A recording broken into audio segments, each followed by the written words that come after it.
Welcome, everyone. It feels like ages since we've done an update. I don't know if it feels the same for you, but it is the end of October, Halloween, 31st of October, and time for us to do another round of social media updates. If you haven't met us before, because I know sometimes we have some new people as well as some regulars who watch this session, my name is Luan. I'm a social media marketing consultant. I've worked agency side, client side, run my own consultancy and training business, working across lots of different sectors from B2B to education and not-for-profit as well. Basically, I've done it all. So I'm Andy. If we've not yet met, I am a resident social media nerd, just like Luan, and background all in startups. Built a social media management software company 8 years ago. Grew it to becoming the fastest growing in the world, or in the market rather, and then sold it to Adobe, which is where I now work and build products here, which is quite fun. So with that, anything else you want to add before we dive straight in? I think just our usual caveat as a reminder that Andy and I do this for fun, and because, you know, we immerse ourselves, we read news and data every day, and we know you're all really busy. So we try and wrap everything that we're doing and learning and reading in a month into 1 hour to help keep you in the know, be a better social media marketer. Our caveat is there is a lot in here. We're not trying to overwhelm you or tell you that you need to do everything. Take what you need. Usual answers as well. Yes, it's being recorded. You can watch it back. I think many people will be watching the recording because this is also half term when we're doing this live. And we will share a link at the end so that you can see the slides and get a copy as well.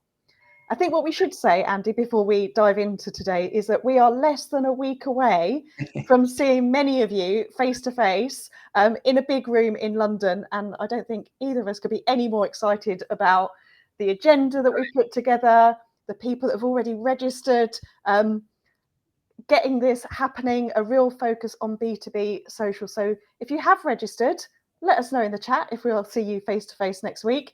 If you haven't registered yet, the tickets will officially close at 5 p.m. tomorrow, the 1st of November, but tickets are still available, and I will pop the link in the chat. It's B2B Social Media Day in London all day.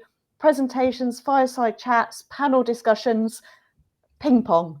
The only thing I haven't prepped for yet, Andy, is ping pong. So you any good? I don't know, but there is a table in our local park. So if I get time, that will be my last thing on my list of, do I know how to do this? Get some practice in. Yeah, it's going to be so much fun. I cannot wait. Yes. Cannot wait. The only thing I'm going to share as well, and I don't usually talk about product stuff here, because usually we go straight into the data, which I will in just a second. But a couple of updates, which I think is actually quite useful. So we've been busy building all of the social media planning capabilities like content calendar, etc., into Adobe Express. And we've just now added the ability for you to share that with a team. So if you are working with clients, or if you work in a team and you need others to see and view and comment on the content that you've created, now you can do that. But the reason I'm bringing it up, because it's the only tool that you can do this entirely free. So just as Luan and I were about to go live, we're talking about how all software companies are putting prices up left, right, and center. It's really nice to be able to do something entirely for free. So that's a nice positive bit of news. Anyway, data and trends, let's dive in. And we're going to go some data trends first, and then we'll go network by network, looking at all of the updates you need to know. There's no things that are in test. These are all material things that you can use and utilize. But of course, pick some of these you might want to explore, pick none of these, entirely up to you. But at least over the course of the next 45 minutes, you'll be fully informed with all the things that you genuinely need to know in the world of social. Cool. I didn't click the button to put the slides on screen, so can you press it again and then I'll... Oh yeah, of course. Yeah, that was me. All right, all good. Well, obviously navigating our new tools, so let's go ahead and share screen. Did you get the button? There we go. Beautiful. All right, cool.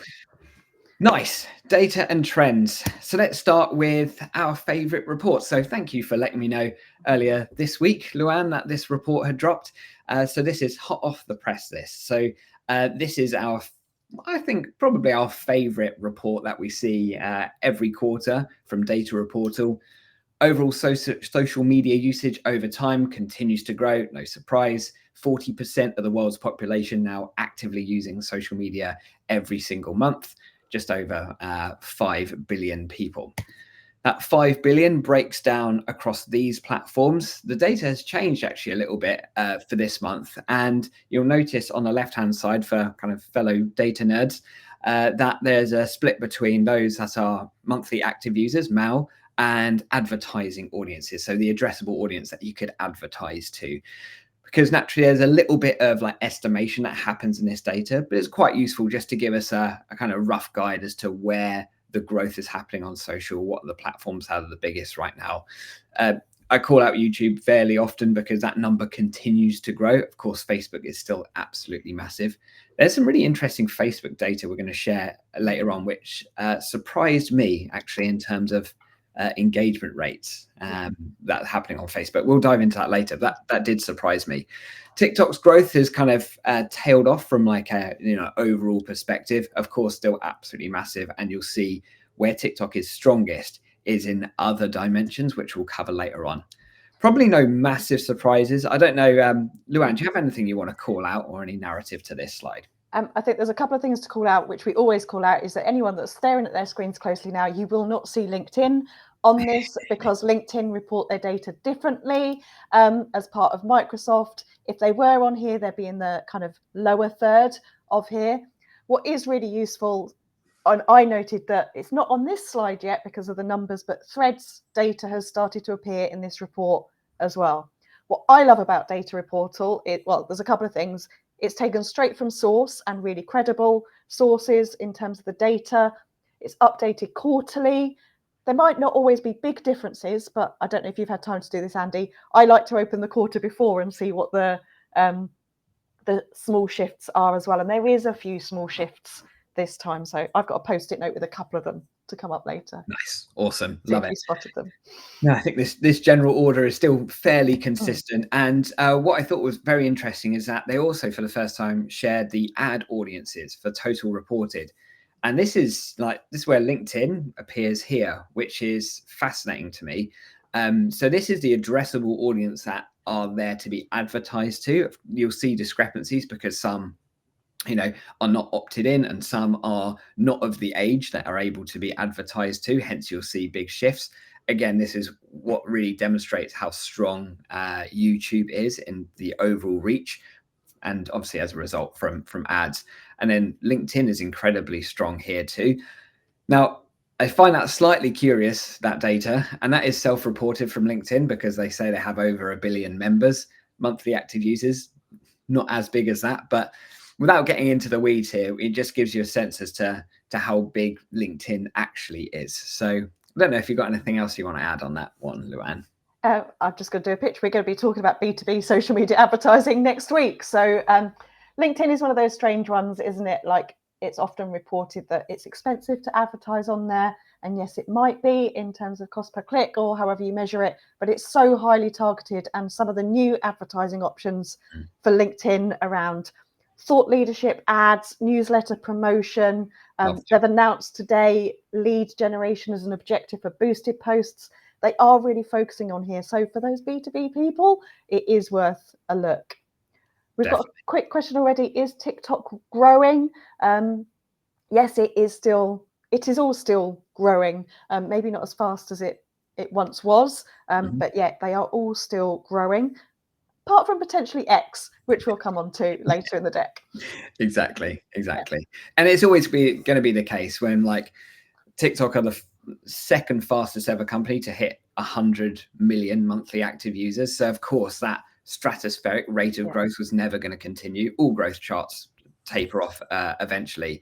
But yeah, TikTok's still incredibly strong, just not growing at the rate that it was, which is expected. Number of social platforms used, it's gone from 6.7 to 6.8. So there you go. Slight increase here. Ultimately, your audience are across multiple channels. This is exactly the same narrative that I have every time we talk about this particular data. The key message here is that if you go onto the left-hand side, look at the users that are unique to platform, you'll notice that it is well under sub 1%. So your audience are typically across multiple platforms. And they always use as an example, like if Insta is where your focus is, totally fine. But of course, we're always fighting across every platform. We're fighting diminishing reach. That's just the nature of the beast, unfortunately. I'm going to talk about Insta reach in just a sec. But like, take Instagram, we know that reach is declining. A best way to offset that is by looking and thinking multi-channel. And of course, this gives us some good guidance as to what other channels might work quite well for our business. Of course, even better than this is to be guided by your users, so you understand your audience and what platform preferences they have. But this can provide some real good guidance. So yeah, if you're focusing on Insta, 77% are on YouTube, over 50% of them are on TikTok. So it gives you an idea of like what other platforms you want to bring into the mix. That's my take here, but what do you reckon, Luan? I went down a real rabbit hole on this one, because for those looking at this, the bottom line, like you said, most social media platforms has got like 0.1, 0.2% of unique users. The bottom line of this chart is a platform called Line, which is 4.5%, which is significantly higher than all of the others is unique to platforms. So I then went down a Google route and found a brilliant article. I'll share it in the chat in a minute about Line. So Line is a Japanese app. So for those of you, this may be completely irrelevant, but I know some of you are doing international work and maybe international recruitment as well for the higher education sector. I looked into Line, and it's like a messaging app and ad platform all in one. And it has all the features that the local audience love in terms of interactivity and stickers and things like that. So I know that Andy and I we tend to stick to the main big platforms when we do this update: Facebook, Twitter, Instagram, etc. But don't dismiss these overall smaller platforms if they are relevant for your audience. So we do sometimes talk a bit about Reddit, Line if it's in Japan, some of these other ones. So in your mix, your multi-channel mix, maybe I'll set you a challenge for 2025. Go and find something a bit smaller and niche to start experimenting with. I like that take. Yeah. Cool. Social media share of online time. No surprises here about the demographic differences in this. Again, you'll see that the amount of time that social media dominates as far as the amount of time we all spend online, probably slightly depressing if you look at it in a certain way, but good for business though, because when people are spending, in the best case, nearly 40% of their time on social media, that clearly represents the incredible opportunity that we all have through social media. We all know this, hence we're on this call. No surprises in terms of demographic differences. And clearly there's some gender bias towards female users spending a bit more time on social as well, which is a good thing to think about depending on your audience that you're trying to target. But the bit that I find particularly interesting is looking at how that time spent breaks down per platform. And this is what I mentioned earlier when we were talking about like overall growth of TikTok has slowed. The bit that TikTok has absolutely nailed is audience retention. People spend more time on TikTok than any other platform, as you can see, given this. Which, this, just to caveat this is represented just by Android app usage. So, there's a bit of extrapolation here going on because we can't see this data across every single device type and surface, etc. But this gives us some directional guidance as to what platforms are engaging users the best. And typically, if people are spending more time on the platform, I say this same narrative every time, so sorry I'm boring. But the important point is, if people are spending more time on the platform, there's more opportunity for our content to be seen. Therefore, we'll typically see higher engagement rates on the platforms that have higher audience retention. But again, be driven by your audience, but this data can be very useful. And again, just to your point, Luan, talking about Line, you see that index is pretty high as well. Very much in the fact that that is like Japan's favorite social network behind X, and I expect it probably very quickly will be the one. I think there's something to take into account here that, again, as a caveat, this data that we're showing you is a global overview. So it's not country specific, it's not B2B or B2C or sector specific at all. But what this is making me think about is we don't use all social media platforms in the same way. That is why we use an average of 6.8 now different social media platforms. And TikTok is one of those platforms which data supports this of it's used for entertainment. Not every TikTok user is actively posting content on the platform. It's one of those where there's a lot more consumption of content going on. And the other fun fact, and this is because I did a quiz last week, so if there's any quiz participants on here, you'll know this, hopefully. 23% of TikTok users open search within 30 seconds of accessing the app. So they are going on there for search, hence why they might be spending more time on there versus a platform like Facebook, where maybe you're just popping into a group or seeing what your friends have posted, versus LinkedIn, which you and I spend a lot of time on. We go on there, we post, we stay up to date with industry news. It feels more obvious then that time is shorter on those platforms versus the search and entertainment focused ones. Definitely. But I think like the point of search there is such an important point. I love that stat. So thank you for sharing it, Luan. Have that? that was a surprise for me today. So but that kind of represents what we've been talking about for a while, which is TikTok is becoming a much more intent driven platform. And that naturally, yes, entertainment is a part of it, but typically we're searching because we want to find something. So it's becoming much more intent driven, and especially for younger audiences, which represents a fantastic opportunity for us as businesses. And there's actually some interesting things that TikTok are doing that we'll cover later on under the TikTok updates that will point to this. Now, let's talk about some brand research. Overall, if you looked across this globally, more people are spending time on social media and using social media for the purposes of brand research. Now, as social media folk that do business stuff on social media, this is good. This is very good. But you'll also see, again, demographic splits between, what typical persona will be spending time on social media to research brands. But overall, you'll see some very encouraging statistics. So if you ever want to just screenshot this slide and share this with a client, if you're kind of pitching services or whatever, I think this is quite compelling reasoning for this. But the thing, again, if we kind of double click into that, that's more interesting is where are people, or what platforms are people using to research brands the most? So social networks covers 46%. So by far and away, that is the leading light. People are naturally researching products and going directly to social media. Maybe it's a search on TikTok, or maybe they're asking their communities on Instagram. Social networks still absolutely reign supreme. But very interestingly, and I noticed this has shifted quite a lot over the years that we've been doing this, it's question and answer sites. And in that category, Reddit also sits. And I think this has been fascinating to watch, particularly as it relates to Reddit.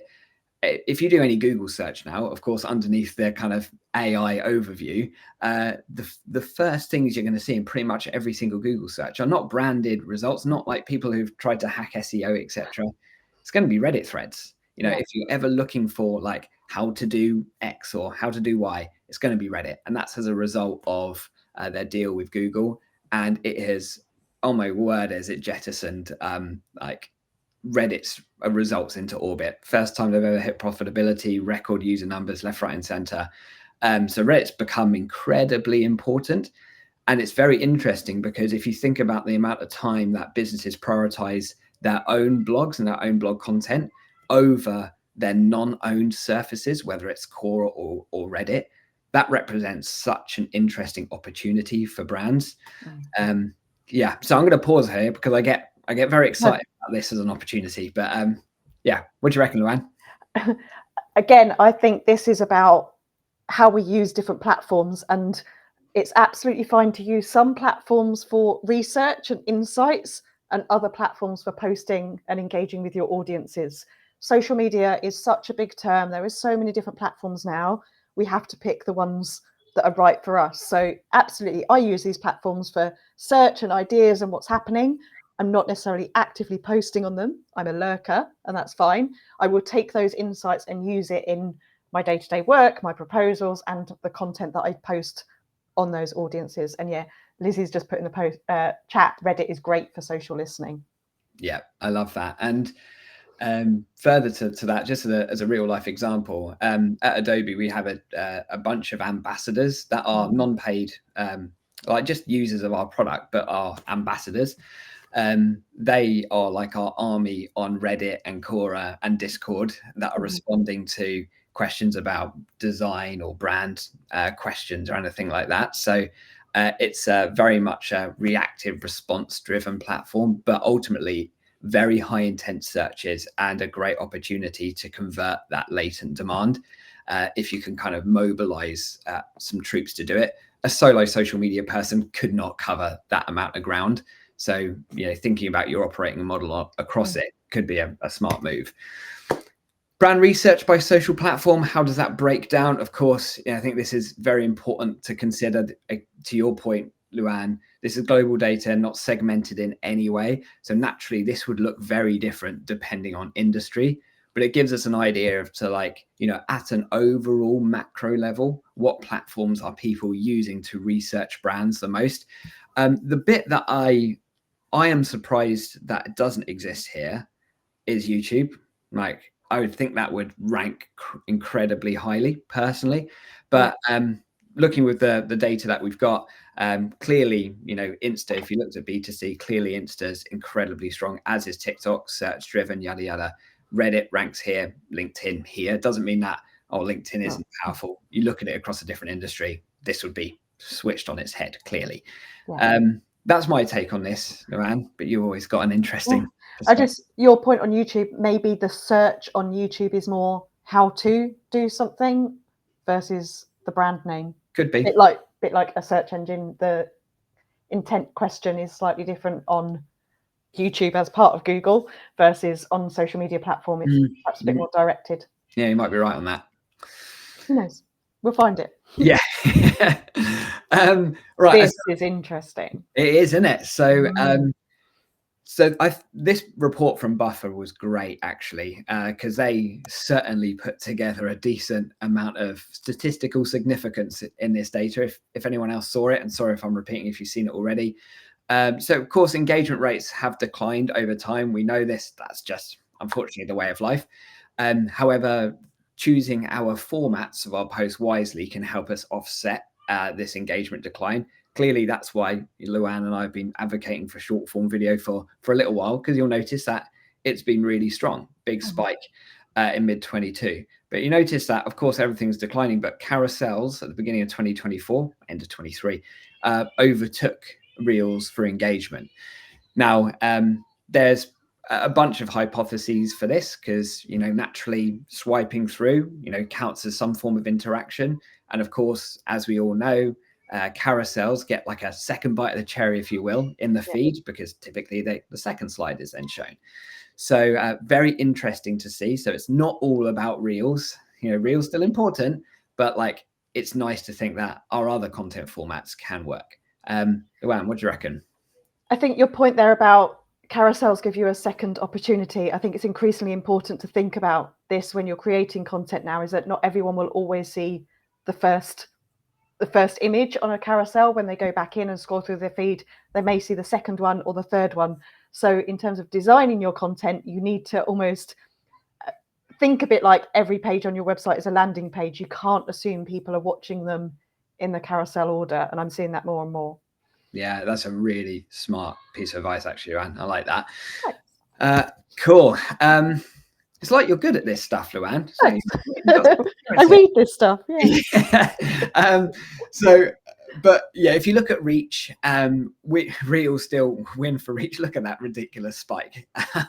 So clearly, that's when they started pushing it really hard. And of course, it's declining, but still way ahead.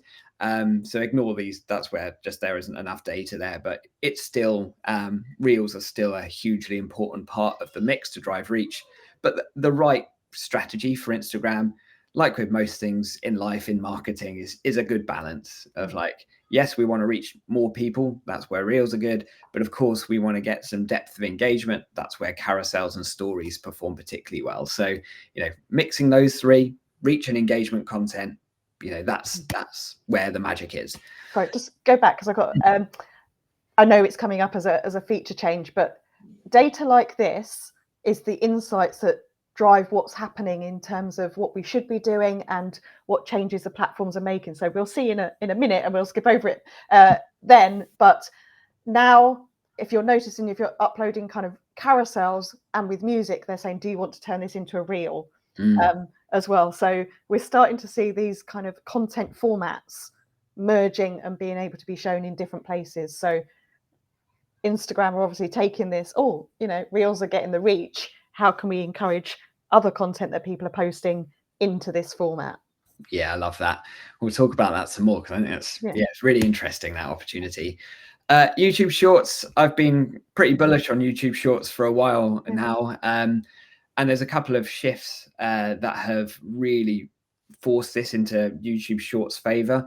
We're going to touch on them later on, so I won't talk about them now. But ultimately, big increase in overall view count. It's actually beating some on demand. So on demand is basically YouTube long form, regular YouTube. So look at that. YouTube Shorts video views have increased by 153%. So that's really, really quite encouraging. Shorts drive higher engagement compared to on demand. I'm surprised about that, because it's more snackable content, which is fascinating. And the bit that's also really interesting, higher viewer retention compared to TikTok. And we've already seen, like, TikTok's user retention is not something that they struggle with, right? But as you would have seen in that data when we're looking at time spent, the platform that is directly beneath TikTok is YouTube. So, YouTube Shorts does represent a really interesting opportunity for brands right now. But overall engagement, TikTok still reigns supreme. This data is from that previous report, from a previous slide from Dash Hudson.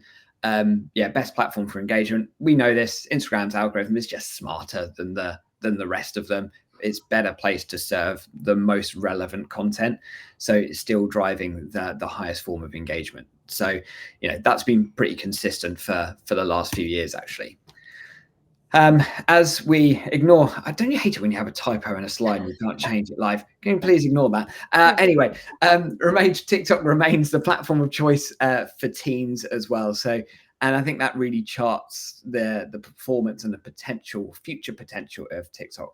Going back to that question that we had earlier, like, is it growing? Is it not? The fact that these kinds of platforms are still the choice of teens naturally means that platform continues to have a really good foundation to grow on for many years to come. X. So no surprise to see a chart like this related to X. And I'm fascinated by this. I won't have any kind of conjecture over this. Curious to know in the chat, though, what our kind of fellow social media peeps are doing. Is it, are you coming off X? Do you spend any time there? Be really interested to know what others are doing. Luan, I know you spend more time on X than I do. So I've shifted I'm more of a lurker on X now than I am a poster. I still do think it is a real-time focus group. It's the place to listen if you want to know what's going on in the world, whether that's, what people think of the dances on Strictly to general elections, budget news. X is still the place to go. And for me, yes, the numbers are dropping and we know that, but it's not all about numbers and size that matters. If it turns into a platform which is about news and focus groups, I'm okay with that. It's about finding which platforms you're using for which reasons and whether you're going to listen, engage, post on there. I would say X is worth hanging around for. Got it. Yeah, I appreciate your take on this. Slightly different to mine, which is good. There's no right answer to this. You do you. Yeah. And probably the least surprising news of all time, 1 in 4 Gen Z adults follow more than 50 influencers. So the impact of influencers will only continue to grow when you look at how much of a significant role that they play in the younger audience's consumption of social media. I don't think that's a huge surprise, but clearly this is still, even though we've been talking about it for years, it's still pretty nascent in working with influencers across both B2C and particularly B2B. There's so much opportunity here. But yeah, we're not really capturing the opportunity correctly as it stands today. And I posted about this recently, but yeah, Bluesky continues to grow. Overall user numbers 13 million, so like orders of magnitude fewer than others. But as you said, Luan, it's not all about numbers. They are continuing to grow. I don't quite get it yet. The platform personally, I'm not the right person to ask as to, you know, is it good or not? But like we had a question, a very interesting question on this yesterday, didn't we, Luan?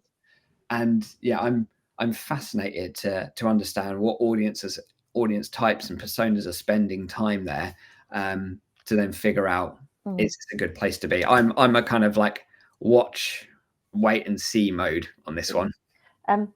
Same. I'm not playing on more platforms at the moment, but I did have an interesting chat with Nicole from Baton Hall. I don't know if you're on this chat. We were messaging about this a couple of weeks ago and prepping for our Future of Social panel next week. Plug. What is interesting to me is that when this news comes out, it's like what happened in the last day. Elon Musk did a big block, you know, or unblock feature on X. So this exodus, this move seems to always happen and be talked about when something big has happened on X. What I find fascinating is people are talking about leaving X for another platform versus spending more time on the other platforms you've already got an account on. So do we need something to replace X, or should we just spend more time on LinkedIn or Facebook or Instagram where potentially we're already there? Fascinated by this need to add something new.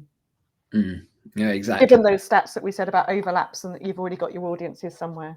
Definitely. Yeah, it's a good call out. Let's see. Right then, Luan, that's enough of me whittering on. So features. Over to you. So again, going back to Data Reporter, we just want to highlight that if you need any data because you're doing internal presentations or business cases, we recommend datareporter.com. What I love about the Instagram, and this is something, again, we have talked about, we can't just talk about Instagram as one app, one platform anymore, because the feed, stories, and reels behave so differently. The content plan potentially needs to be different on there as well. And Data Reporter is giving us insights, benchmarks around the different parts of the platform. So if you need some benchmark data, there it is. They're also getting more helpful in the app when you're doing things. And again, this indicates that they are pushing reels, because there's best practice. When you open the app, there's like, oh, would you like some advice? Or when you post a reel, there's some advice in there as well. So use that. I do think Instagram are getting a lot better at helping their users know what's working, what's not working, and what direction they're heading in. Like this example. So I think some of us, if we're following Adam Missouri, your heart might sink every week where he's going, oh, this works, this isn't working. And it's always in the evening because of his time zone. But he is dispelling myths. And those of us working in social media are talking about it like this. I spend my life dispelling myths or presenting arguments for pros and cons of things. This one was about, do third-party tools impact your reach on Instagram? He has said no, but take off the TikTok watermark. We knew that. Yeah, exactly. And there was also an extra clarification video that he shared after this, is that if you include your brand logo in the video, that's totally cool. So which is what we would hope to see. Yeah. So yeah. WhatsApp stickers for stories. We love stickers in stories. This is interesting, driving people from stories to WhatsApp. So this whole driving people for one-to-one engagement versus in the comments and integrating WhatsApp, I think is another interesting direction for them to be going in. Profile QR codes. This is a bit what you can do on LinkedIn. You can open the app, find a QR code, show it to your mate that you're standing next to help you follow each other. And this is the one we talked about earlier that I think is interesting and pushing. Carousels with audio will now appear in the Reels feed.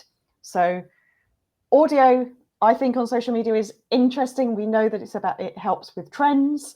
We also know that you should kind of delight with sound, be okay with sound off as well. But they are talking that if you're putting audio on there, you can switch it to go in the Reels feed. So an interesting one to test, I think. As I said, more tips and guidance. So as you're posting in the stream, you probably can't read it, but in red, it's kind of giving you ideas of what you could be doing or how well your reel is performing, which, you know, gives us that dopamine hit, doesn't it, to keep producing them. Exactly. I think that the extra level of detail here I find particularly useful, because I'm sorry, these screenshots are so awful. That's my fault. But like what it says here is like, your views were longer than 25% of other videos. Your strong hook helped people retain within the first 3 seconds. And I was like, that's actually genuinely very helpful. Yeah. Because now we don't have to form our own hypothesis of like, okay, that did well, but was it because X, Y, or Z? You know, whilst yes, we'll still need our own intuition around this, but having some very practical guidance, basically like having a social strategist on your side. So pretty helpful. What have we got from Facebook? Again, back to data reportal, some engagement rates. This is where you are breaking down your total engagements. I think this is done by impressions, possibly, rather than followers. Have a look at the small print in terms of how it's calculated. Some people calculate it one way, some the other. I would say be consistent and use your reasoning for which, however you're doing your calculation. But again, it is showing different engagement rates by content type, whether that's reels, photos, or videos. Just on that point, actually, I don't want to segue it too much, but when you look at engagement rates, do you look at engagement rates as you know, engagements against overall follower numbers or engagements against post reach?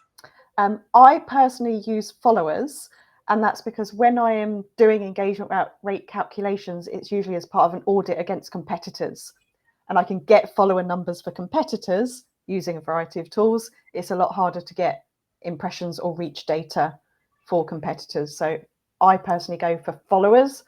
I know that's a challenge in terms of, you know, follower numbers, are they fake? Sometimes I will look at the audience on a platform. So for example, Facebook, your page, if I then look at audience insights, and say, for example, I know that your objectives are UK only, and you might have 70% non-UK, I would calculate my engagement rate by the relevant audience followers as well. Interesting.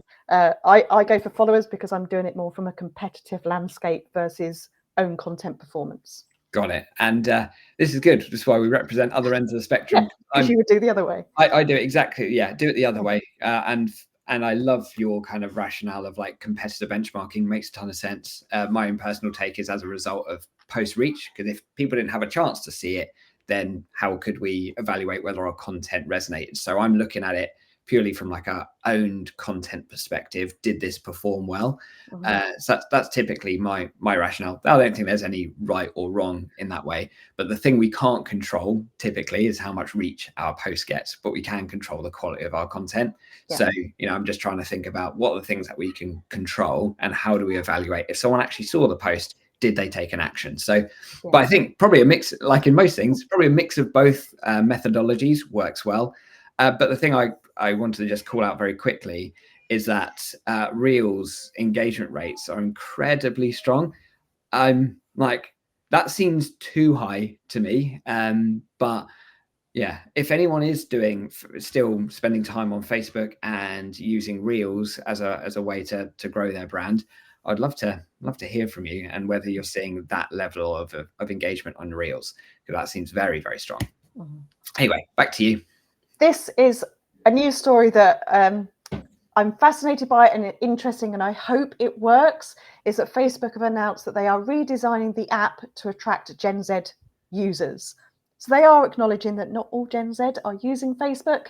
I would disagree. I think some of them are, but perhaps not as much as other social media platforms. So they are moving things around. And one of those is about having a local tab, which is moving things like Marketplace, which is selling things locally, and groups, to highlight, you know, local activity as well. So very community driven is the route that Facebook is going, because we also do know that one of the biggest reasons for people to return to the app and engage in the app is groups. So I'm liking this local tab and focus on communities. Custom thumbnails to Reels, a small thing, but, you know, is really important for some of us that like to make sure that we can have that custom thumbnail on our content, a nice feature. Collabs. We talk about collabs a lot. We've been doing it for 4 years, how valuable it is to engage with other people, to expand your reach, expand your audience, cross promote, etc. All those lovely collab features that have been on Instagram for so long are now available on Facebook. LinkedIn have done some stuff as well. They come in batches, don't they? We said earlier that in Data Reportal, you don't very often find LinkedIn in terms of monthly active users. They have started to share their EU member statistics. You won't be able to read it here, but this is a breakdown by countries.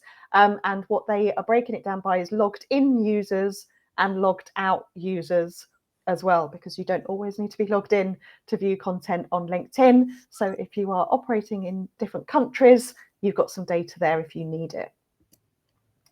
Dwell time. Actually, we know this from the Data Reportal stuff and our own experiences. You know, the platforms want us to stay on the platforms.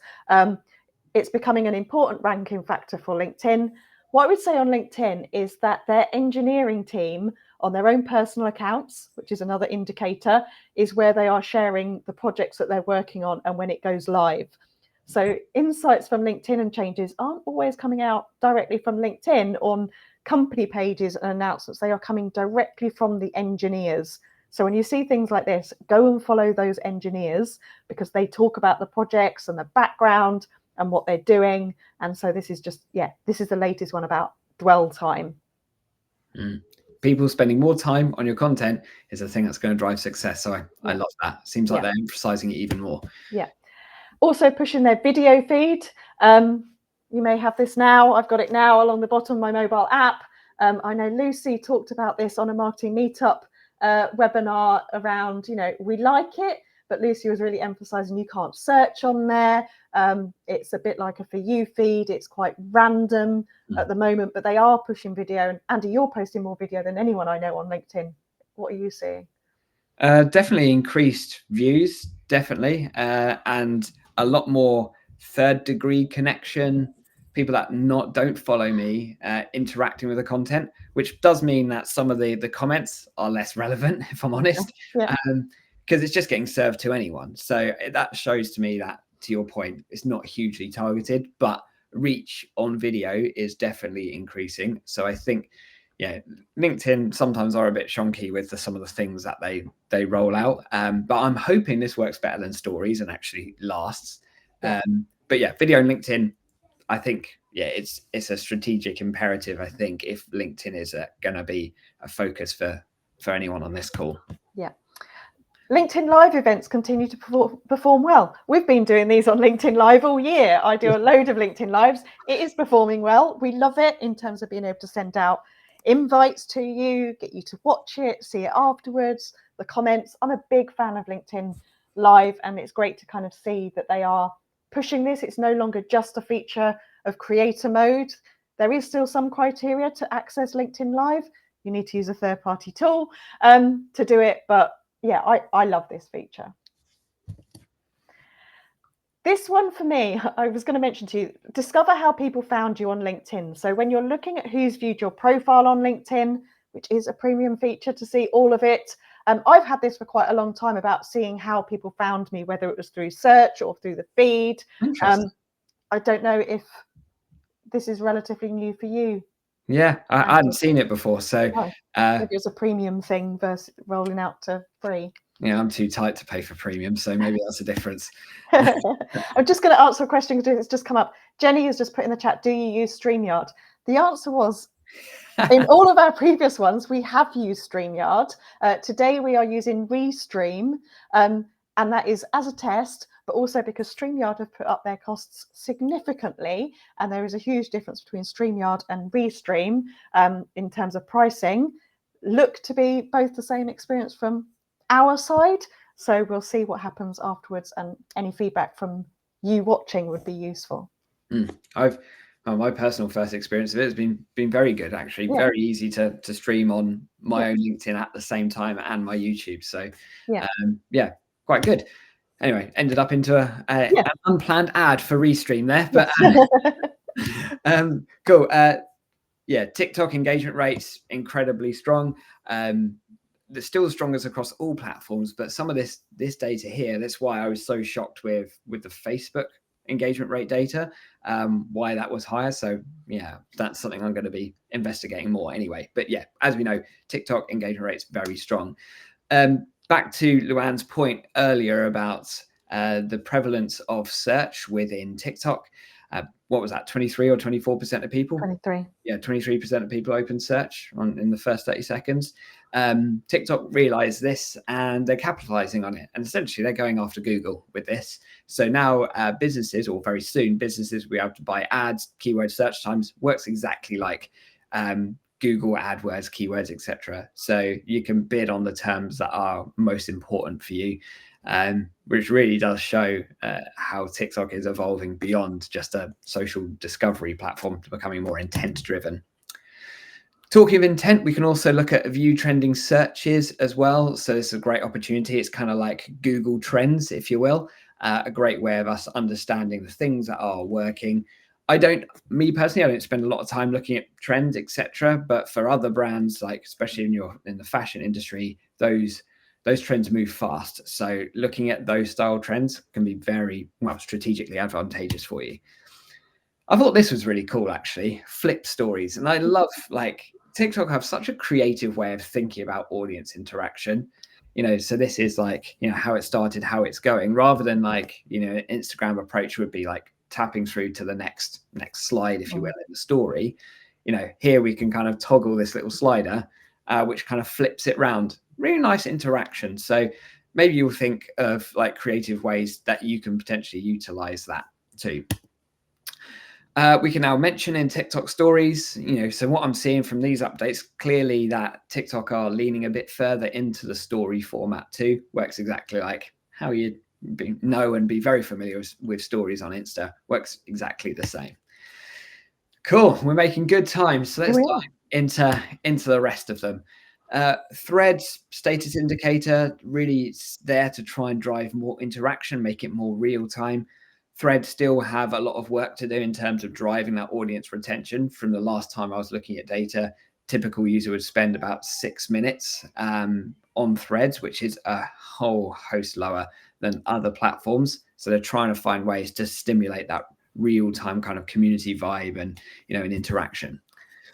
We can create a thread from an Instagram comment. Basically, Insta have gone across their product and gone like, how can we shoehorn threads into this experience at every given opportunity? Yeah. So now if we want to go ahead and, there's someone's commented something that was interesting on one of our posts on Insta, we could long press on it and then we could create a thread out of it. So sometimes quite a nice way of like that user generated content coming to the fore. So there's cool ways that we could use it. Obviously, I'm still slightly cynical about how Threads is like shoehorned in here, but I think there's some interesting ways to use it. This is the only thing that we're covering today that is like a TBA type of thing. But I thought it was interesting enough that it's worthwhile surfacing. Threads are creating this loops feature, which the naming is quite cool actually, but loops allow you to connect a thread and multiple people around a thread around a certain topic. So it's kind of like, Facebook community. Community. Yeah, exactly. So I think there's certainly some interest there, especially as social continues to shift into more like fragmented private communities, etc. So there's some interest there for sure. Location tag on Threads. I don't need to explain that one to the pros on this call. You get it. But again, more features coming to Threads to kind of make it into a more well-rounded platform. Now, I didn't touch on this earlier, but this is a key factor as to why YouTube Shorts is gaining a huge amount of momentum right now, is that videos under 3 minutes long, or 3 minutes long and under, is now going to be a short. So that means that we used to only be limited to 60 seconds to create a short. Now we've got more creative freedom because we can work with up to 3 minutes, which is the same on TikTok for a lot of people, same on Instagram for a lot of people. So now we've got like, we don't have to create different content for shorts if we don't need to, because we've got the same amount of flexibility. But the really important thing here is that for any video that anyone uploads that's 3 minutes and under, it will become a short. not like regular YouTube, for want of a better description, which really shows YouTube's commitment to the format and why, you know, this is going to be a format that's going to be pushed hard. I think that's quite interesting, because I just think, you know, I've got some historical YouTube videos which are really kind of quite short how-to screen share stuff, and they're not 3 minutes, and yet that wouldn't be something that I would see as a short. So you might need to be thinking about the purpose of your video, and if it needs to be a usual YouTube video, to make it a bit longer. Yeah, or go for 3 minutes. Yeah. Yeah, it's a really good point, actually. And now we can also remix shorts with these templates. So if we ever come across a short that we're like, actually, that's really cool, you can use it as a template, which gives you an opportunity to remix it in your own style, do your own take on it.